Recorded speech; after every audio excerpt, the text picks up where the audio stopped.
I mean, Hodor, right? For years, we just thought we never did we ever think that was going to be hold the door and have the connection to what it was. That was like, I mean, that was to me watching Game of Thrones. That moment was probably the most like, oh my God moment for me. Like, I think it's the best moment in television history. Like, this is insane. Like, this is like, I mean, especially because I paced my room for like an hour after it. Ez and I were watching it, and it was we were legally streaming it because I found it on like some sort of streaming site, and we were watching it, and we actually did a reaction. It was like one of the first YouTube videos we ever did. I think it's still, we have to go dig through. It's like some old YouTube. Oh, I'd love to watch that, dude. And we're just sitting there. We're just like, oh my God, like, oh my, like it was insane. Like, it was crazy. It was just like, I cannot believe what I just watched. Like, talk about genius, because it's like connecting everything, and it's one of those scenes that you just is going to happen. Dan and Dave did not write, and because it just makes everything, because otherwise if they didn't write it, then what is the point of Hodor, and all the, it's so well, we know George gave them that too. That was one of the things exactly he gave them. Dude, I mean, is phenomenally good. And that actually brings up a really good question. That actually, like, that's something we should dive deeper into, really. And maybe that's where this comment will ultimately lead us to. But time-wise, is that happening in Winds of Winter? Or is that going to be Dream of Spring? Is that his plan? Because if that happens in Winds of Winter, then that gives us a huge indication as to where Winds is actually going to end, as opposed to Dream of Spring.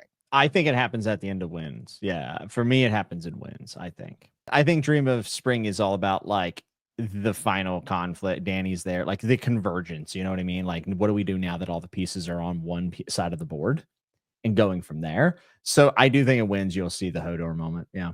Okay. Also, like, kind of fits the title. Like the Winds. Yeah. So I guess that leads us to the question is, if let's say Hodor does happen in Winds of Winter, right? Okay. And even if it's at the very end, then because it comes down to Night King stuff, because Night King isn't in the books. So if there is no Night King, does that mean that Euron, who is sailing right now with perhaps Dragonbinder, does he change? Does he see a vision? Does he change course? Does he decide to go north of the Wall? I mean, he could loop around, right? Like, couldn't he go all the way around? Well, we don't know it's west of Westeros. This thing of him sailing, right? Well, he's sailing towards Old Town, right? So, yeah. So, by the way, I am a firm believer we're not going to have a Night King figure. Like, as far as like someone named the Night King, I think that is very much a television thing. I imagine Euron will be the ultimate baddie for sure. Like, he's your he's your ultimate evil. He's your Sauron. Let's say Euron does get to Old Town. Who do we know? Sam is there, and then we know Illyris / the Sphinx is the riddle. Does if he gets to Old Town, does he interact with any of those characters, and that could lead him to want to like? Is there any because what would cause him to potentially go like north of the Wall? Does he have some sort of crazy vision? Does Bran like reach out to him? Like if Euron is ultimately the end character, right? I mean, unless we create some kind of Night King, leader of the White Walkers or something in the books, which we don't necessarily have, what causes the Hodor moment in the books where you don't have the Night King? Because it's done really well in the show where you have the Night King and Bran sees him and then he touches him and it perhaps breaks the seal so they can get in there. Unless the Hodor moment takes place somewhere else, like they decide to leave the cave.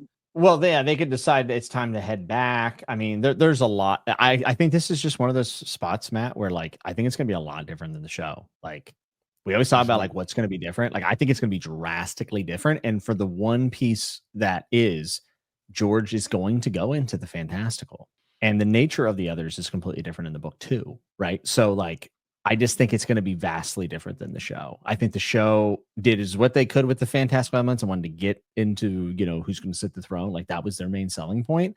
They also dumbed down the White Walkers to be, mindless zombies, essentially, with one figurehead. And I think that the body of them, like we've talked about their culture, all this stuff's going to have a role to play. Now, one of the weird things, and this has been a theory for a long time, it might have been David Lightbringer who I first heard talk about it, but it was talking about how Euron's banner is a big red eye, like Sauron from Lord of the Rings. Yep. And there's crows on it, of course, which is very weird. And there's a crown, which of course, you have him wearing a crown for his people, but I'm also thinking like a Night King type figure. Maybe it would be Euron. But Samwell Tarly is in Old Town, and Samwell Tarly is near the Sphinx, who's good at archery. And Sam's banner for House Tarly is an archer. Euron has one good eye. Is there a chance that Samwell Tarly is the one who puts an arrow through Euron's eye? This was the theory I heard. I'm pretty sure it was David Lightbringer.